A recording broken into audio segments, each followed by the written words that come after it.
Hi guys, thanks for watching. Andy here, and it's a bright golden day in the meadow, so I thought I'd come out into the meadow and actually do some recording out here.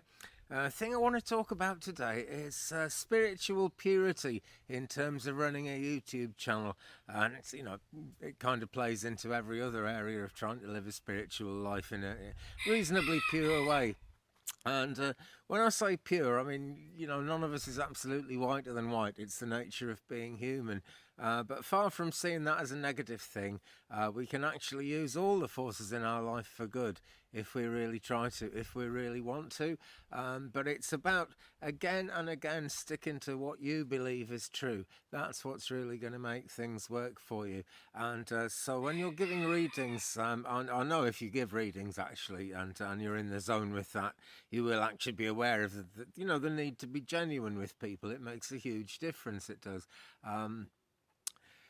And at this moment, I'm kind of on a bit of a journey in terms of trying to make money and run a spiritual business. I would have said the two things were mutually exclusive for a long time, but I'm in a situation now where I really must do something about my situation. Kind of start trying to at least make some money out of it. And that really gives me a lot of qualms because the whole point, ever since I've first wondered what God was about and went to Sunday school as a tiny child, I've always been struck by, particularly in the Christian Bible actually, and other spiritual teachings, how it was never supposed to be about the money. And as I've gone through life, I've kind of, realised certain things. Like I met some really good priests in my time, and we hear the horror stories, but I've met some wonderful priests in my time, and they were people who, they got paid to be the vicar of somewhere or the priest in charge of somewhere.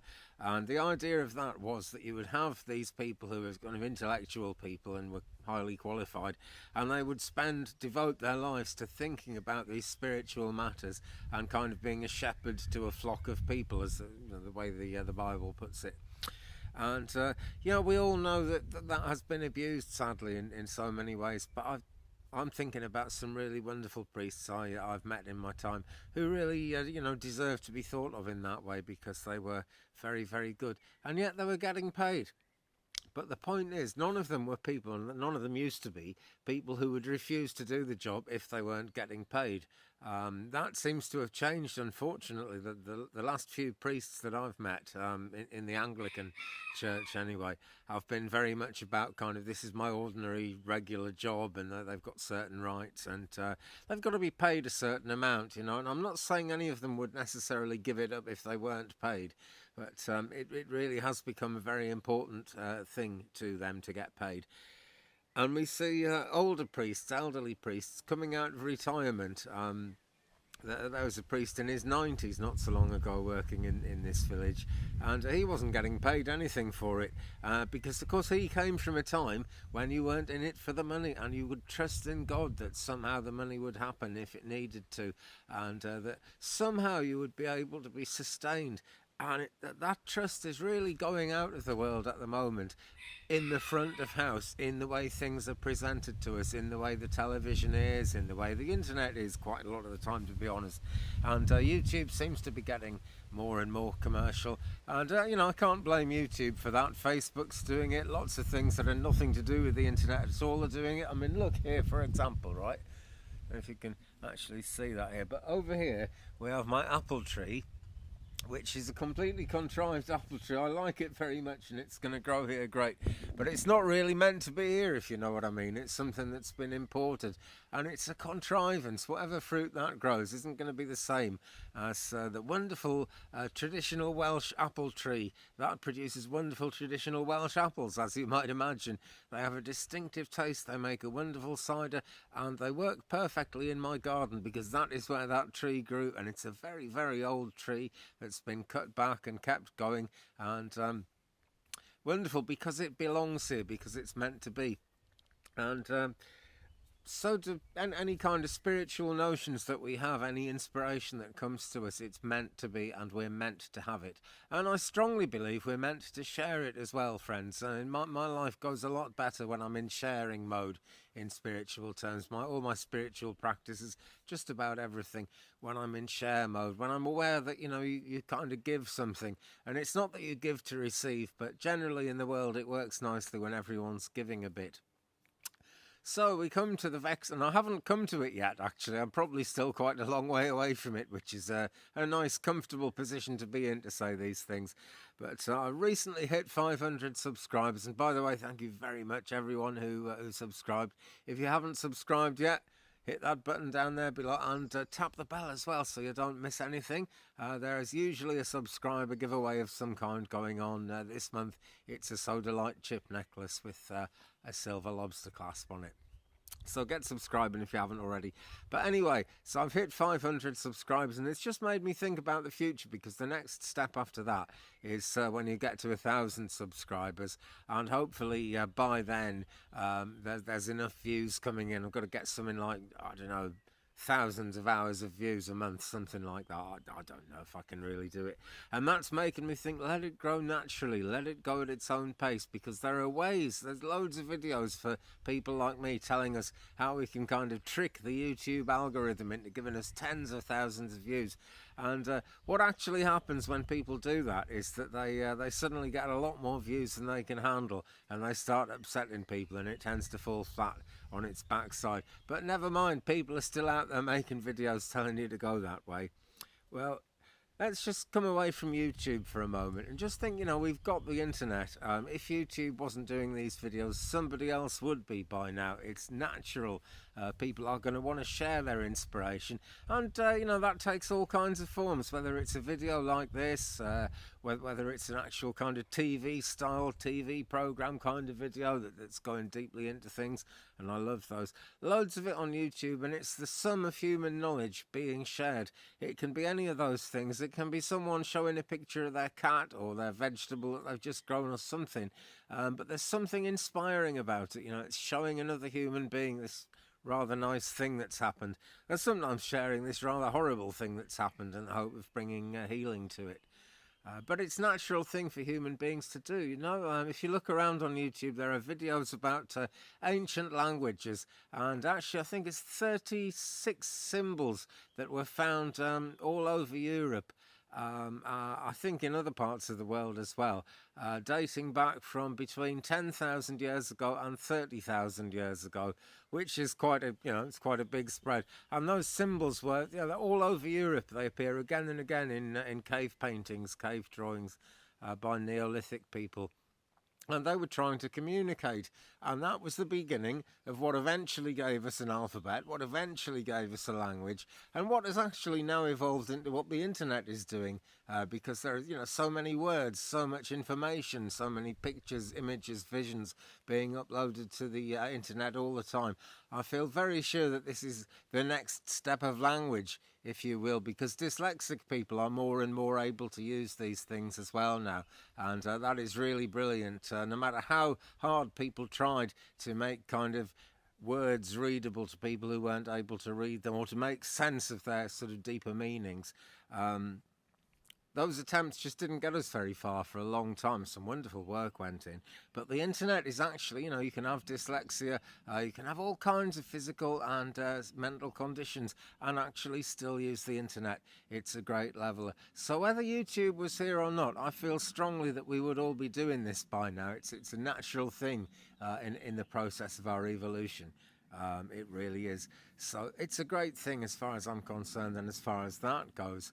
But I'm becoming more and more concerned about the advertising. And when I eventually hit 1,000 subscribers and 4 million years of views every month, and I'm allowed to monetize, I really don't know if I want to actually do that. And in my prayer life and in my spiritual vision of what I'm doing here, I'm asking more and more kind of like paid readings come in and that kind of thing. So I'm actually doing something that people want, and so I'm doing what people ask for. And that then is kind of paying the way so I can spend my time doing these spiritual videos and kind of contemplating and doing the research. You'd be surprised how much it takes. About another couple of hours effort to upload this after the time it's taken just to sit here and talk. Quite a lot of work. And so I was thinking, well, one day I can monetize and that'll be good. And in a sense it would be, because I'd be giving the readings out free, and I would somehow be getting paid for them, if you see what I mean. So that looked to me as if it suited me, but it's just the adverts we're seeing now. The 5-second skippable ads have they've got really clever. They can get a lot going on in those 5 seconds. And the 888 casino ads, which are on a lot of videos at the moment as well. And by the way, it's not the creator's fault. We don't get to choose the adverts. There are none on mine, by the way. We can choose that. But the 888 casino, I tell you, there's some kind of subliminal seduction going on there. Those colours, those flashing lights. And it's just not nice, That is trying to appeal to people's most base instincts, trying to draw something out of people that they haven't really got, or they haven't really got enough of. And it's just not a great thing. And I'm picking on that one, but, there's something wrong with the great majority of adverts that come on. I knew a Mennonite chap once who had this to say, and he had real kind of strong biblical views about this. And his take on it, he said, this is what we tell our children. We tell our children when the adverts come on the telly. We laugh and we say, they spend millions of pounds advertising these things because they're so rubbish no one wants to buy them. And that's pretty close to the truth, Unfortunately, a lot of people do want to buy stuff, but for example, if you're looking at smart meters and kind of smart electricity systems in houses, that is the thing of the moment. Well, we haven't got enough of a mobile phone signal here, so none of that stuff works. So I've still got the old meter where someone has to come round and read it. And you know what? It just doesn't damage my life in any way. I don't know exactly how much electricity my fridge uses in money. I don't know exactly how much this camera uses when I charge it up. Lots of things I don't know exactly how much, and I could know down to the penny, apparently, by using a smart meter.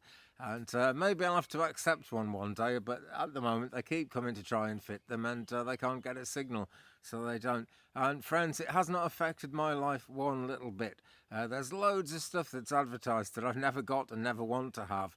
That doesn't really make a difference either. Some things we've kind of got to have, like because of living in this beautiful place where I live. 100 years ago there were businesses, there were little shops around. Actually, not so much shops, but there are farms all around here, and people would trade with each other and do business together, and it was possible just to live your life here, and have a really rich life of it. In more recent times, and certainly now, you've got to have a car because the shops have got bigger and bigger and moved further and further away. There's nothing much to speak of in the local area in terms of really kind of good shopping places. You can do your weekly shop and get all your food in and everything. That's all pretty much gone. So I've got to run a car, and as it happens, I'm running a diesel car because it's the cheapest one to run at the moment. But it's just about the worst thing I could be doing to the environment or to the planet. And I regret it. I feel really bad about it right there, I do. But there is, there's no choice for me about that. I'm disabled. I can't walk any distance. The last time I did it, ripped half one of my toenails off. And it was about 3 months before I could even stand up. So I need to have that car or move into a big town and get polluted to death, which I personally don't think is the answer, friends. Maybe I need to shrink my life down. Maybe I need to get an electric bike. But this is it, see, purity of purpose. That frightens me a bit, but I'm willing to do it. I've kind of got the vision that I could do it. I haven't quite got the courage yet, but I've got the vision that I could do it. And I've got the vision that somehow I can run my YouTube channel and make a big success of it without actually monetizing it. And a lot of people do, guys. If you watch some of the videos you watch that have got no adverts on them, look at them. Some of those people have got like 500,000 subscribers and a huge amount of views. They could monetize it, but they're not doing. And maybe they're aware of this that I am, and that lots of people are aware of about YouTube. I remember it when it was only a couple of years old. I think I started on the internet in about 2003. I believe YouTube was going then. I can't quite remember, but it was in a very basic form. It had actually been going a long time before that. It was a dating site, YouTube, when it started. Did you know that? This started as a dating website, and it's kind of grown from there. Absolutely amazing. But there's that spirit of YouTube that it's people just sharing their craft, sharing what they know about. And that used to be a lot more popular than it is now. I started my actual YouTube videos around about 2007, and there's some videos on my channel going right back to them. Then, and they're all about kind of woodwork and life in the country, which people found interesting, but I just could not grow that channel. It's just not enough glitz, not enough pizzazz about it to reach large numbers of people. And I've kept going and I've kept ticking over, and I seem to have found what really works now. Still a very small channel, but the numbers are growing and beginning to snowball in the way that YouTube claims that they will. And I just really, really want to hang on to that spirit of YouTube, where this is me talking about what I believe, not telling you you've got to believe it, but talking about it, getting it out in the open, getting a spiritual conversation going between you and I. Leave me a comment, by the way, because I do seem to be able to read them again. That's come right. But purity of intent, it goes into absolutely everything. And I'll say it again, none of us are whiter than white. If we were, it would be a very, very different world. But keep focusing, you know, as I say, purity, as in focus, as in concentrate, as in just be doing what you believe is right. And as long as you hold that intention, all the other crap, all the other junk that attaches itself to us in life will fall away, because you're going closer and closer to what you're about and where you're headed, and that's meaning more and more to you then as you go ahead. And if you're doing a YouTube channel, guys, I strongly recommend that you find a way of doing it without putting YouTube adverts on it, because they're getting cleverer and cleverer, and you've got absolutely no idea what is going into people's hearts and minds when they see those things. But looking at the world around us, well, it could be a bit prettier, could it not? Okay, friends. Well, thanks very much for watching this afternoon, or whenever you're watching it. Beautiful afternoon out in the garden here, and it's time I was cleaning out the chicken shed. So, peace and see you soon. Goodbye.